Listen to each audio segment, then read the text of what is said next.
Mini episode 282 of the FDH Lounge is brought to you by Sportsology, delivering unconventional columns and webcasts about sports, TV, music, movies, and more. Follow them on the web at sportsology.info. The FDH Lounge. You'll want to schedule your life around it. A long time ago, on a gloomy, wet Cleveland spring night, two men stand alone amidst the late-night drizzle. Their voices echo across the vacant station parking lot as they debate the merits of the great American radio show that have been missing for far too long. On that night, an idea was born. That idea became the FDH Lounge.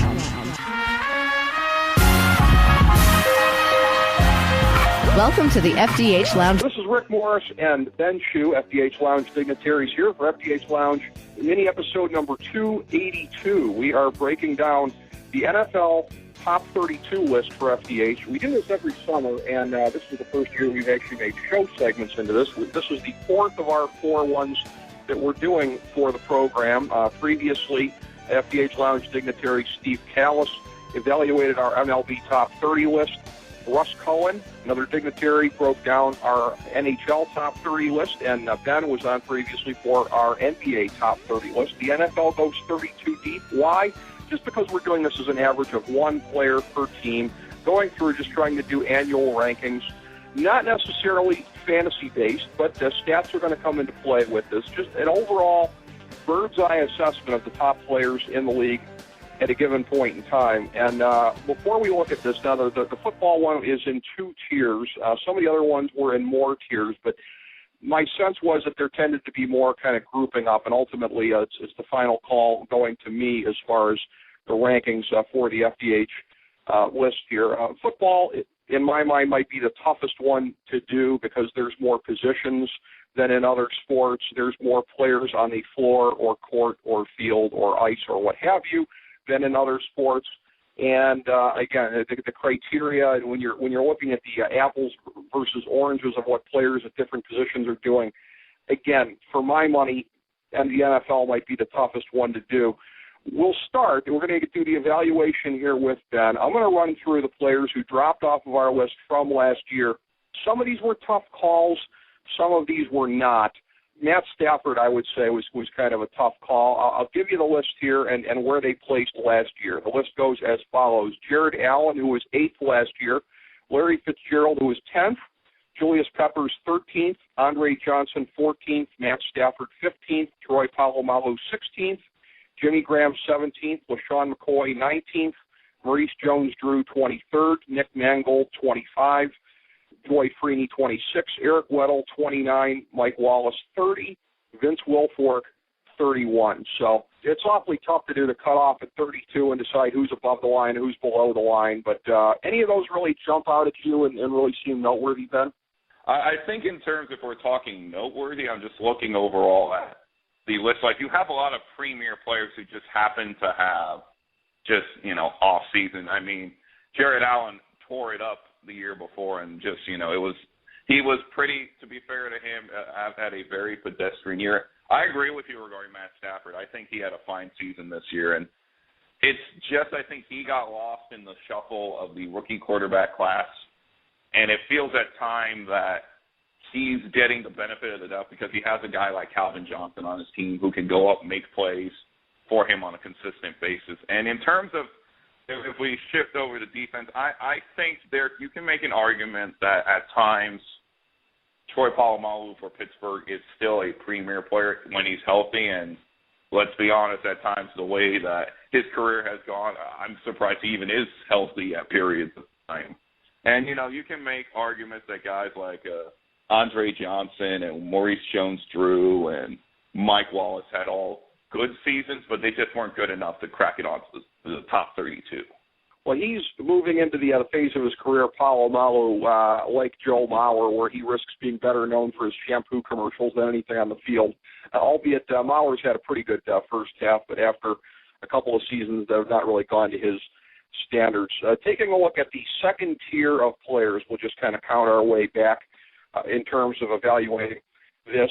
It goes from 32 to 26. So I'm going to give you the player and where they placed last year. And the first three players that I name, of course, weren't on the list a year ago. 32, Russell Wilson. 31, Colin Kaepernick. 30, Andrew Luck. 29, Rob Gronkowski. He was 9th last year. 28, Chris Johnson, down from 25th. 27, Eli Manning, down from 12th. And 26, Ben Roethlisberger, down from 18th. So that constitutes the second tier of the FDH Top 32, Ben. And, I mean, in the second tier, it's going to be interesting for years to come, especially with the 3 rookie quarterbacks in the section on this list. And there, you can make an argument for all of them to be switched around in different periods of time. I think Russell Wilson had a better season statistically than Colin Kaepernick, but it's really tough to rank the starting quarterback for the NFC in the Super Bowl below or above anyone who had a different season. In terms of, I think, the way that it's structured right now with Luck at 30, Kaepernick at 31, and Wilson at 32, and I think in terms of these rankings, it's at least based on talent they had around him, and it was clearly obvious that last season, Seattle and Russell Wilson, he had the most talent of all the rookie quarterbacks. He had a fantastic year, but he had guys like Marshawn Lynch, he had guys like Zach Miller, had guys like Sidney Rice, and that Seattle defense was amazing. And Kaepernick, he himself had guys like Vernon Davis, Frank Gore, Randy Moss, Michael Crabtree, and it feels like at times that Luck is getting the bump because he essentially had Reggie Wayne and a cornucopia of players that no one's either heard of or have had disappointing seasons over the last couple of years. I think that's a pretty good explanation, and he came in certainly pretty polished and pretty pro-ready and really lived up to that in his initial year in the pros. And as I've heard commented on by many NFL analysts accurately, being asked to make downfield throws way more than rookies generally are trusted to do. So, but yeah, this list, the only real criteria I should note is if you're starting a team, let's say the season is going to start tomorrow, and you got a 16-game schedule ahead of you. That's kind of how we do this with all the different sports. Mm-hmm. And it's a little bit different because in baseball, we're doing the list in the middle of the season. So it's a little bit harder to imagine a season starting in June or July when the list comes out. It's a little bit easier for NFL or NBA or NHL because the next seasons haven't started yet when we're doing this list. But if the season were starting today, and again, the season will be starting soon enough, that is to be sure. The first tier of this, let's take it in pieces. Let's go from 25 back to 16. 25th place, Clay Matthews, up from 32nd a year ago. 24, Joe Staley, not on the list a year ago. 23, Jason Pierre-Paul, he was 6th last year. 22nd, Earl Thomas, not on the list a year ago. Julio Jones, 21, also not on the list a year ago. Jamal Charles, 20. Of course, he had been hurt, so he was not on the list the previous year. 19, Roddy White, he was 21st a year ago. 18, A.J. Green, it's his first time on the list. 17, Ray Rice, up from 22nd. And Richard Sherman, 16th, not on the list a year ago. And I think overall in this section of the first tier, Rick, is you have a lot of premier defenders and you have a lot of impact players on offense, especially Ray Rice's season last year for the Super Bowl champion Baltimore Ravens. He was just phenomenal down the stretch, and it felt that he was turning out to be the guy we all thought he was going to be at Rutgers. In terms of the one thing I like to talk about, especially with this part of the list, Rick, is that the amount of premier defensive players, it is ridiculous. You have guys like Clay Matthews out of Green Bay. You have guys like Jason Pierre-Paul out of that. You have the Seattle Twins of Earl Thomas and Richard Sherman. And I think this is going to be one of those periods of times where teams are going to try and emulate a lot of teams like Seattle and San Francisco in terms of how they play defense. And we're going to start to see a lot more guys come into the league prepared to defend the pass and deal with the offensive weapons that the NFL has to take. In terms of any arguments really with this list, I think you could, I would say, drop Jamal Charles down a bit. I thought he had a fantastic season in Kansas City, but to be brutally honest, I think a lot of his yards nearing the end of that season came a little late. They were essentially in meaningless games, and he was able to pile up good statistical numbers. Okay, fair enough. The one thing that kind of jumped out at me also, and it's interesting for me to react to this as an observer when I'm the guy that had the final say on putting it together. But I see Julio Jones in here grouped with two wide receivers that you generally see him coupled with. A.J. Green, who he came into the league with, the two top studs at the top of the draft.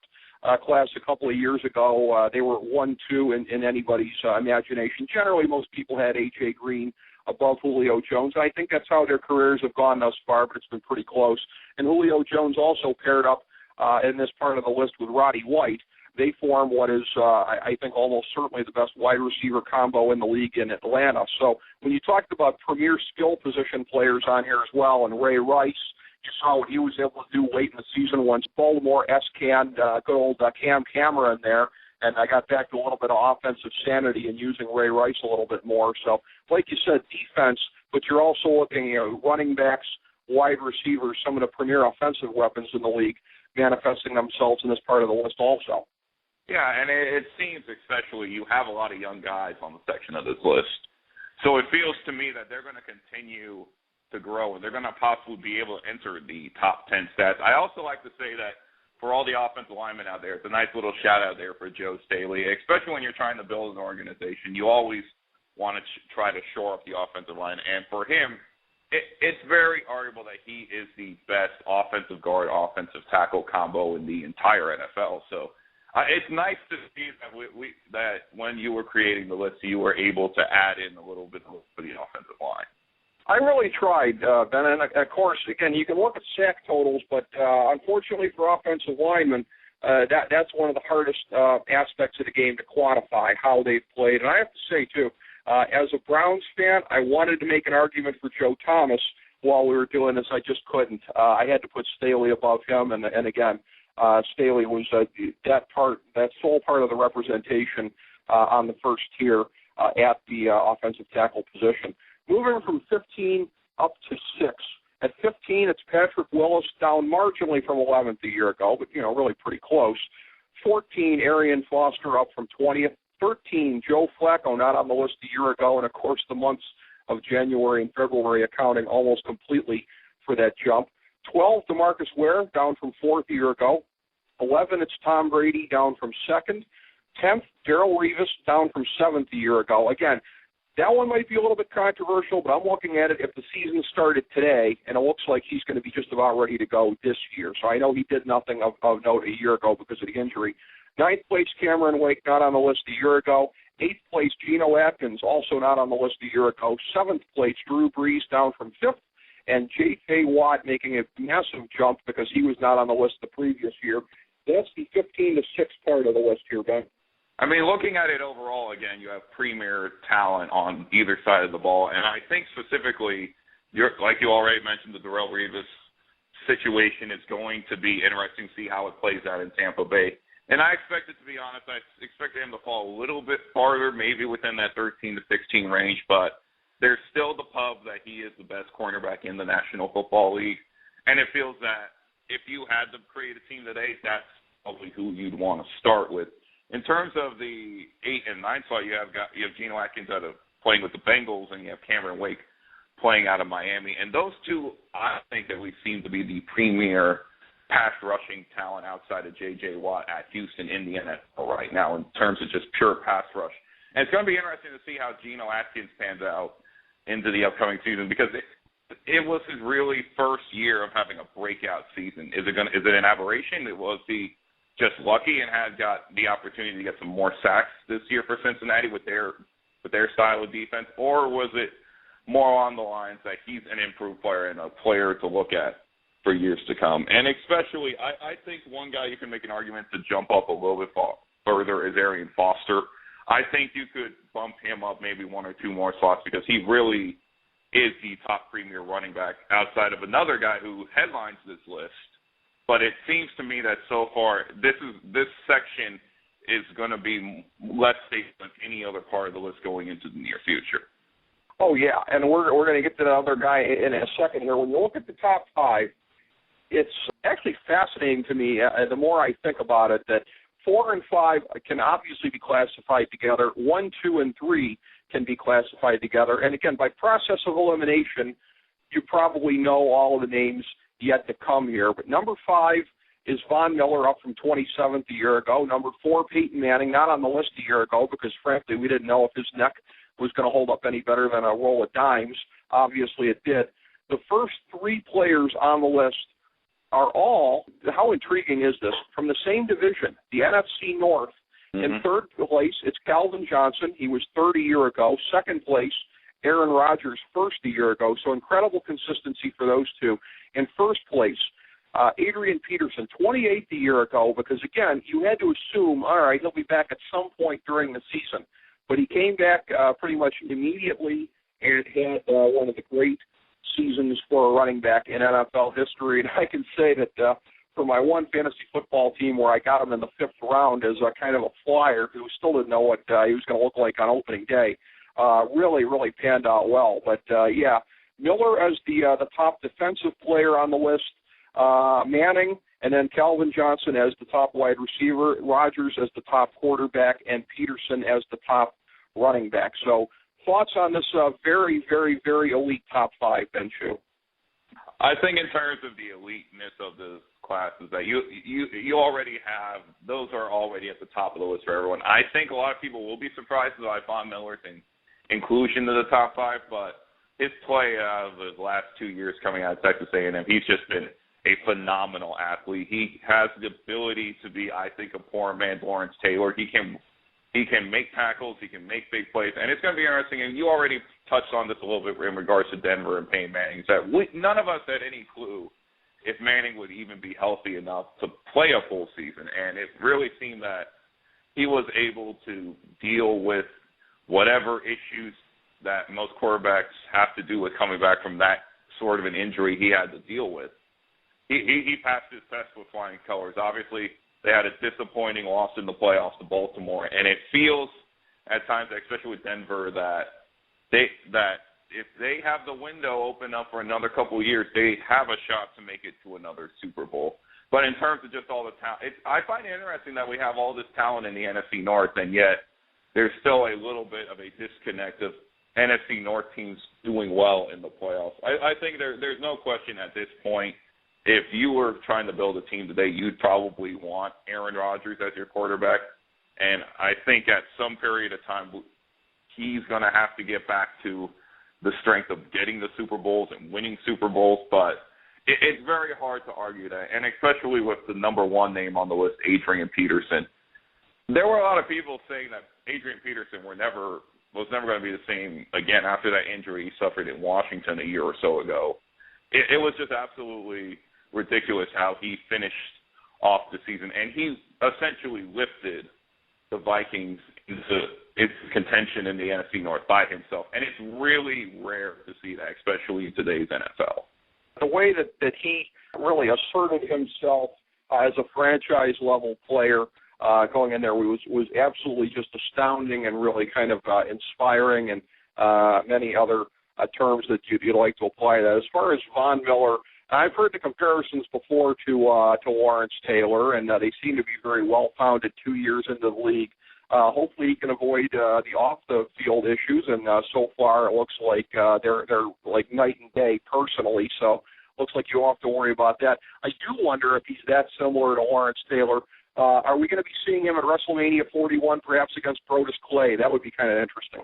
That would be interesting. I'd like to see that. I don't really know. And I think maybe the only difference between Von Miller and Lawrence Taylor on the field, essentially, they're the same player. But off the field, Von Miller just wears more stylish glasses than Lawrence Taylor did. So yeah, that's pretty much it at that point. Fashion is different in the 2010s than it was in the 1980s, so we have to account for that. But any closing thoughts on the list, Ben? I think overall the list was pretty solid, but I have a sinking suspicion that those three rookie quarterbacks at the end of that class are going to be shifting up into the 10s and 20s. And I think we're going to see next year, because I want to see how Adrian Peterson's going to play, because I still personally think the best all-around back in the NFL is Arian Foster.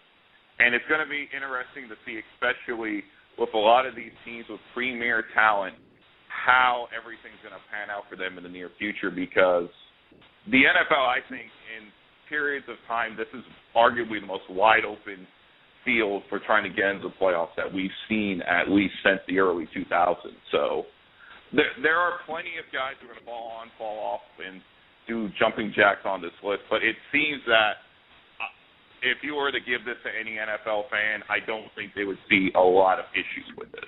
As we bring the show to a close, we would like to extend our deepest gratitude to NBC, CBS, ABC, Fox, all Clear Channel affiliates, TNT, TBS, USA, UPN, Deadspin.com, YouTube.com, YTMND.com, MySpace.com, various blogs, Fox News, CNN, CNBC, MSNBC, IamBoard.com, Billboard.com, Google.com, ESPN, ESPN2, ESPN News, ESPN Classic, NBA TV, NFL Network, Sports Time Ohio, Athlon Magazine, Comedy Central, Cartoon Network, The Boomerang Channel, QVC, BET, The Spice Channel, Steno Notebooks, Manwich, Papermate Office Supplies, waitresses, strippers, bartenders, garbage men, janitors, microwave popcorn, the writers of The Office, Scrubs, Entourage, My Name is Earl, Oz, Metalocalypse and the Boondocks, Aquafina, and the Periodic Table of Elements.